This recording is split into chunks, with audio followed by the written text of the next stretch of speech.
Welcome. Today, Russian troops and the mercenary Wagner Group have made advances in the past 4 days, the UK says.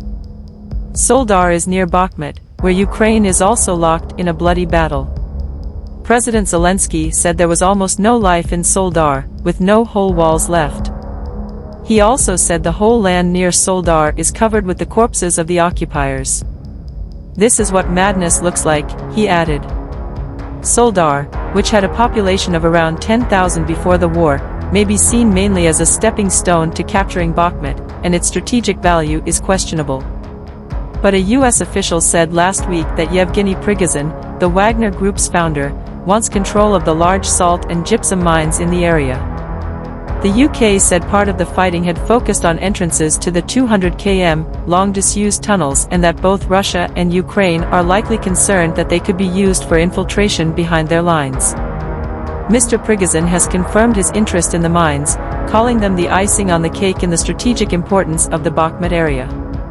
He described them as a network of underground cities that can hold a big group of people at a depth of 80 to 100 meters, and can also allow tanks and other military vehicles to move freely. However, Britain believes Russia is unlikely to take Bakmut itself immediately due to Ukraine's stable defense lines. Meanwhile, a senior military official from the U.S. Department of Defense said on Monday there was a good portion of Soledar in Russian hands. Fighting around Bakmut has been going on for months, and the U.S. official described the most recent exchanges as savage. 2 British nationals have gone missing in the region and were last seen heading to Soledar. In his nightly address, Ukraine's leader Volodymyr Zelensky expressed his thanks to soldiers defending Soledar, saying their resilience won additional time and additional strength for Ukraine.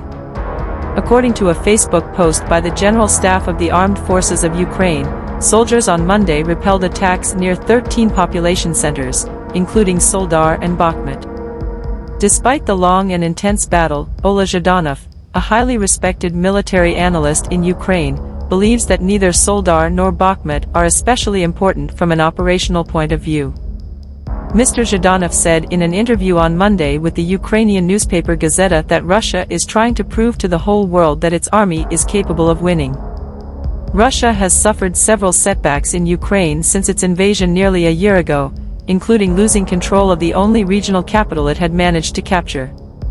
Meanwhile, the Institute for the Study of War, a US-based think tank, has said that Mr. Prigozhin will continue to use both confirmed and fabricated Wagner Group success in Soledar and Bakmut to promote the Wagner Group as the only Russian force in Ukraine capable of securing tangible gains.